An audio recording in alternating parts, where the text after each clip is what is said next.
ಎಲ್ಲ ನಮ್ಮ ಚಾಲಕ ಸಹೋದರ ಸಹೋದರಿಯರಿಗೆ ನಮಸ್ಕಾರ. ಇವತ್ತು ಒಂದು ಸಣ್ಣ ಮಾಹಿತಿಯನ್ನು ನಿಮ್ಮೊಟ್ಟಿಗೆ ಹಂಚಿಕೊಳ್ಳಬೇಕಂತ ಹೇಳಿ ಈ ಒಂದು ವಿಡಿಯೋನ ಮಾಡ್ತಾ ಇದ್ದೇನೆ. ನಾವು ಹಂಚಿಕೊಳ್ಳುವಂತಹ ಒಂದು ಸಣ್ಣ ಮಾಹಿತಿಯಿಂದ ಕೆಲವು ಚಾಲಕ ಸಹೋದರರಿಗೆ ಅದು ಸಹಾಯ ಆಗ್ಬಹುದು ಅನ್ನುವಂತಹ ಒಂದು ನಮ್ಮ ಅನಿಸಿಕೆ. ಹಾಗಾಗಿ ಈ ವಿಡಿಯೋ ಮಾಡ್ತಾ ಇದ್ದೇವೆ. ಏನಪ್ಪಾ ಅಂದ್ರೆ, ಕೆಲವೊಂದು ಸಾರಿ ನಮ್ಮ ವಾಹನಗಳು ರೆಗ್ಯುಲರ್ ಆಗಿ ಓಡಿಸುವಂತ ವಾಹನಗಳಿಗೆ ಎಷ್ಟೆಷ್ಟು ಏರ್ ಹಿಡಿಬೇಕು ಅನ್ನೋದು ನಮಗೆ ಗೊತ್ತಿರ್ತದೆ. ಆದರೆ ಕೆಲವೊಂದು ಸಾರಿ ಕೆಲವು ಸಹೋದರರ ವಾಹನವನ್ನು ತೆಗೆದುಕೊಂಡು ಹೋಗಿರ್ತವೆ, ಖಾಲಿ ಮಾಡಿಸೋಕೋ ಅಥವಾ ಲೋಡ್ ಮಾಡಿಸೋದಕ್ಕೋ ಅಥವಾ ಲೋಡ್ ಖಾಲಿ ಮಾಡುವುದಕ್ಕಾಗಿಯೂ ನಾವು ಹೋಗಿರ್ತೇವೆ. ಆ ಟೈಮಲ್ಲಿ ಒಂದೊಂದು ಟೈರ್ಗಳಲ್ಲಿ ಏರು ಹೆಚ್ಚು ಕಡಿಮೆ ಇದ್ದಾಗ ಗಾಡಿ ಒಂದು ಸ್ವಲ್ಪ ಇರ್ತದೆ. ಯಾಕಂದ್ರೆ ಆ ಕಡೆ ಈ ಕಡೆ ಸ್ವಲ್ಪ ಎಳೆದಾಡುವಂಥ ಪರಿಸ್ಥಿತಿಯಲ್ಲಿ ಇದ್ದಾಗ ಏನು ಪಂಚರ್ ಗಿಂಚರ್ ಆಗಿರ್ಬೋದು ಅಂತ ನಾವು ಏರ್ ಚೆಕ್ ಮಾಡಿಸೋದಕ್ಕೆ ಹೋಗ್ತೇವೆ. ಆ ಏರ್ ಚೆಕ್ ಮಾಡಿಸೋದಕ್ಕೆ ಹೋದಾಗ ನಮಗೆ ಕನ್ಫ್ಯೂಷನ್ ಆಗುತ್ತೆ. ಯಾಕಂದ್ರೆ ಅವರ ವಾಹನದಲ್ಲಿ ಹಿಂದೆಗಡೆ ಟೈರ್ಗೆ ಎಷ್ಟು ಏರ್ ಹಿಡಿತಾರೋ, ಫ್ರಂಟ್ ಟೈರ್ಗೆ ಎಷ್ಟು ಏರ್ ಹಿಡಿತಾರೋ ಗೊತ್ತಾಗೋದಿಲ್ಲ, ಕನ್ಫ್ಯೂಷನ್ ಆಗುತ್ತೆ. ಹಾಗಾಗಿ ನಾವು ಕೆಲವೊಂದು ಸಾರಿ ಆ ಸಹೋದರಿಗೆ ಫೋನ್ ಮಾಡಿದಾಗ ಫೋನ್ ಸಿಗೋದಿಲ್ಲ. ಅಂತ ಸಮಯದಲ್ಲಿ ಏನಪ್ಪ ಮಾಡೋದು ಅಂತ ಪಂಚರ್ ಶಾಪ್ನವರ ಕೇಳಿದಾಗ ಅದು ಒಬ್ಬೊಬ್ಬರು ಒಂದೊಂದು ರೀತಿಯಾಗಿ ಟೈರ್ಗೆ ಏರ್ ಹಿಡಿಸ್ತಾರೆ. ನೀವು ಹೇಳಿದಷ್ಟು ನಾವು ಏರನ್ನು ಹಿಡಿತೇವೆ ಅಂತ ಅವ್ರಿಗೂ ಕೂಡ ಸರಿಯಾದ ಒಂದಿಷ್ಟು ಮಾಹಿತಿ ಕೆಲವು ಸಹೋದರಿಗೆ ಇರ್ತದೆ, ಕೆಲವು ಸಹೋದರಿಗೆ ಇರೋದಿಲ್ಲ. ಹಾಗಾಗಿ ನಾವು ಯಾರನ್ನು ಕೇಳುವ ಅವಶ್ಯಕತೆ ಇಲ್ಲ. ಆ ಒಂದು ಟೈರ್ ಮೇಲೆಯೇ ಎಲ್ಲ ಮಾಹಿತಿಯನ್ನು ಕೊಟ್ಟಿರ್ತಾರೆ. ಆ ಟೈರನ್ನು ರೆಡಿ ಮಾಡಿರುವಂಥ ಕಂಪನಿಯವರು, ಯಾವುದೇ ಕಂಪನಿಯ ಟೈರ್ ಆಗಿರಬಹುದು, ಆ ಟೈರಿನ ಮೇಲೆಯೇ ಎಲ್ಲ ಮಾಹಿತಿಯನ್ನು ಕೊಟ್ಟಿರ್ತಾರೆ. ಅದು ಯಾವ ಇಶ್ವಿಯಲ್ಲಿ ಆ ಟೈರ್ ರೆಡಿ ಮಾಡಿದ್ದಾರೆ ಮತ್ತು ಅದಕ್ಕೆ ಎಷ್ಟು ಕೆಪಾಸಿಟಿ ಇದೆ, ಲೋಡ್ ಹೊರುವಂತಹ ಎಷ್ಟು ಸಾಮರ್ಥ್ಯ ಹೊಂದಿದೆ ಮತ್ತು ಅದರ ಒಳಗಡೆ ಎಷ್ಟು ಏರನ್ನು ಹಿಡಿಸಬೇಕು, ಅಲ್ಲದೆ ಅದರ ಹೈಟ್ ಎಷ್ಟು, ಅದರ ರಿಮ್ ಒಳಗಡೆ ಸೈಜ್ ಎಷ್ಟು, ಎಲ್ಲವನ್ನು ಕೂಡ ಮೆನ್ಷನ್ ಮಾಡಿರ್ತಾರೆ. ಒಂದೊಂದು ವಾಹನದ ಟೈರು ಒಂದೊಂದು ಗಾತ್ರದಲ್ಲಿದ್ದು ಆ ಒಂದು ಟೈರಿನ ಗಾತ್ರದ ಮೇಲೆ ಆ ಟೈರ್ ಎಷ್ಟು ಕೆಪಾಸಿಟಿ ಹೊಂದಿದೆ ಮತ್ತು ಅದಕ್ಕೆ ಎಷ್ಟು ಏರ್ ಹಿಡಿಬಹುದು ಅಂತ ಅದು ಒಂದು ಮಾಹಿತಿಯನ್ನು ತಿಳ್ಕೋಬಹುದು ನಾವು. ಹಾಗಾಗಿ ನಮ್ಮ ವಾಹನದಲ್ಲಿರುವಂತಹ ಒಂದು ಟೈರನ್ನು ತೋರಿಸಿ ಆ ಟೈರ್ ಮೇಲಿರುವಂತಹ ಕೆಲವು ಮಾಹಿತಿಯನ್ನ ನಿಮ್ಮೊಟ್ಟಿಗೆ ಹಂಚಿಕೊಳ್ತೇನೆ. ಇಲ್ಲಿ ಈಗ ನಿಮಗೆ ಕಾಣ್ತಾ ಇರುವಂತಹ ಈ ಒಂದು ಟೈರು ಬ್ಯಾಕ್ ಬಟನ್ ಟೈರ್ ಆಗಿದೆ.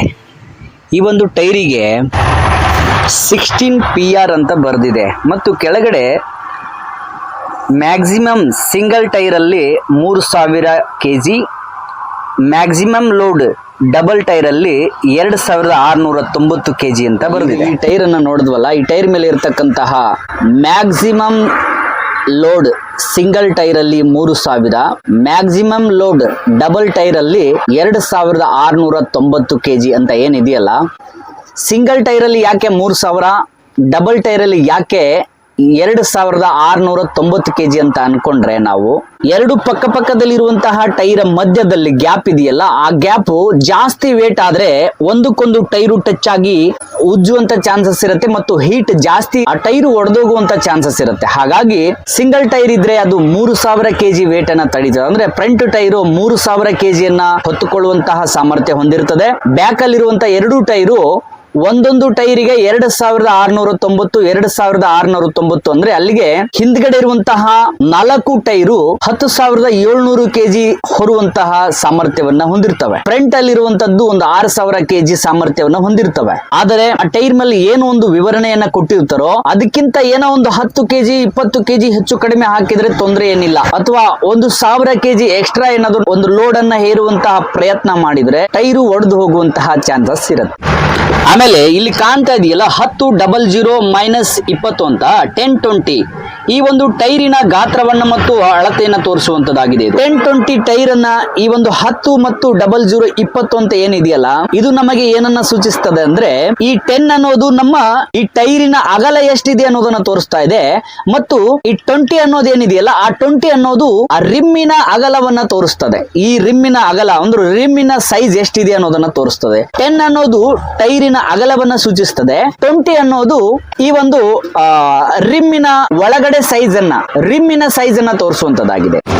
ಇಲ್ಲಿ ಕಾಣ್ತಾ ಇರುವಂತಹ ಈ ಒಂದು ನಂಬರ್ 146, 142 ಇದು ಒಂದು ಟೈರಿಗೆ ಎಷ್ಟು ಏರ್ ಹಿಡಿಬಹುದು ಅನ್ನೋದನ್ನ ತೋರಿಸ್ತದೆ. ಟೈರ್ಗಳಲ್ಲಿ ಎಷ್ಟು ಏರ್ ಅನ್ನ ಹಿಡಿಬಹುದು ಅಂತಾನು ಕೂಡ ನಮಗೆ ಇಲ್ಲಿ ತೋರಿಸಿದ್ದಾರೆ. ಆಮೇಲೆ ಎಷ್ಟಂದ್ರೆ ನೋಡಿ, ಈ ಒಂದು ಟೈರ್ ಅಲ್ಲಿ ಮಿನಿಮಮ್ 146 ಪೌಂಡ್ ಏರ್ ಅನ್ನ ಹಿಡಿಬಹುದು ಅಥವಾ 142 ಪೌಂಡ್ ಏರ್ ಅನ್ನಾದ್ರೂ ಹಿಡಿಬಹುದು. ಮಿನಿಮಮ್ ನಾವು ಒಂದು 50 ಪೌಂಡ್ ಏರ್ ಅನ್ನ ಹಿಡಿದ್ರು ಏನು ತೊಂದರೆ ಇರೋದಿಲ್ಲ. ಯಾಕಂದ್ರೆ 4 ಪೌಂಡು ಅದೇನು ಹೆಚ್ಚು ಕಡಿಮೆ ಆದ್ರೂ ನಡೀತದೆ. ಯಾಕಂದ್ರೆ ಹೊಸ ಟೈರ್ ಇದ್ರೆ ಮಾತ್ರ. ಇದು ಹಳೆ ಟೈರ್ ಆಗಿದ್ದು ಎಲ್ಲ ಬಾಂಡ್ಲಿ ಆಗಿದ್ದು 146 ಅಥವಾ 150 ಪೌಂಡ್ ಏರ್ ಅನ್ನ ನಾವೇನಾದ್ರೂ ಹಿಡಿದಿದ್ದೆ ಆದಲ್ಲಿ ಟೈರ್ ಬ್ಲಾಸ್ಟ್ ಆಗುವ ಚಾನ್ಸಸ್ ಇರುತ್ತೆ. ಹಾಗಾಗಿ ಆ ಟೈರಿನ ಕೆಪಾಸಿಟಿಯನ್ನ ನೋಡಿ, ಟೈರು ಯಾವ ಸ್ಥಿತಿಯಲ್ಲಿದೆ ಅನ್ನೋದನ್ನ ನೋಡಿಕೊಂಡು ನಾವು ಏರ್ ಅನ್ನ ಹಿಡಿಸ್ಕೊಳ್ಬೇಕಾಗ್ತದೆ.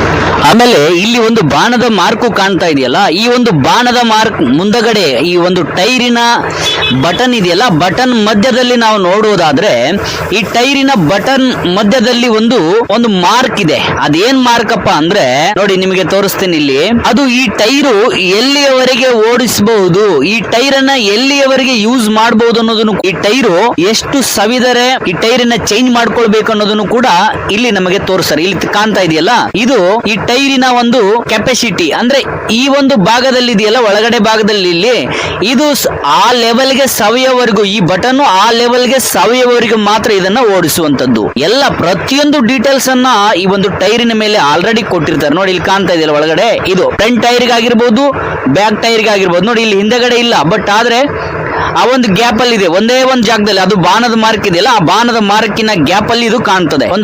ಒಂದು ಸ್ವಲ್ಪ ಒಂದು ನೂಲಿನಷ್ಟು ಹೈಟ್ ಇರುತ್ತದು. ಅದರ ಲೆವೆಲ್ಗೆ ಟೈರ್ ಸೌದೋಯ್ತು ಅಂದ್ರೆ ಟೈರ್ ನ ಚೇಂಜ್ ಮಾಡುವಂತದ್ದನ್ನ ನಾವು ಮಾಡ್ಕೋಬೇಕು. ನೋಡಿ ಮೊನ್ನೆನೆ ಈ ಟೈರ್ ಅನ್ನ ಒಂದು ಇದೇ ಟ್ರಿಪ್ ಅಲ್ಲೇ ನಾನು ಹಾಕ್ಸಿರುವಂತದ್ದು. ಇಲ್ಲಿ ಕಾಣ್ತಾ ಇರುವಂತಹ ನಂಬರು ಇದು ಯಾವ ವರ್ಷದಲ್ಲಿ ರೆಡಿ ಆಗಿದೆ ಅನ್ನೋದು ನೋಡಬಹುದು. ಇದು ನಮಗೆ ಯಾವ ತಿಂಗಳಲ್ಲಿ ರೆಡಿ ಆಗಿದೆ. ಇದು ಇಲ್ಲಿ ಕಾಣ್ತಾ ಇರುವ ನಂಬರು 0225 ಲಾಸ್ಟ್ ಅಲ್ಲಿ ಕಾಣ್ತಾ ಇರುವಂತಹ ನಂಬರು. ಈ ನಂಬರ್ ಏನಂದ್ರೆ 2025ನೇ ವರ್ಷದಲ್ಲಿ 2ನೇ ವಾರದಲ್ಲಿ ಈ ಒಂದು ಟೈರು ರೆಡಿ ಆಗಿದೆ ಅನ್ನೋದನ್ನ ನಾವು ತಿಳ್ಕೋಬಹುದು. ಇದಾಗಿತ್ತು ಒಂದು ಸಣ್ಣ ಅನುಭವದ ಒಂದು ಮಾಹಿತಿ ಇಷ್ಟ ಆದಲ್ಲಿ ಲೈಕ್ ಮಾಡಿ, ಸಬ್ಸ್ಕ್ರೈಬ್ ಮಾಡಿ.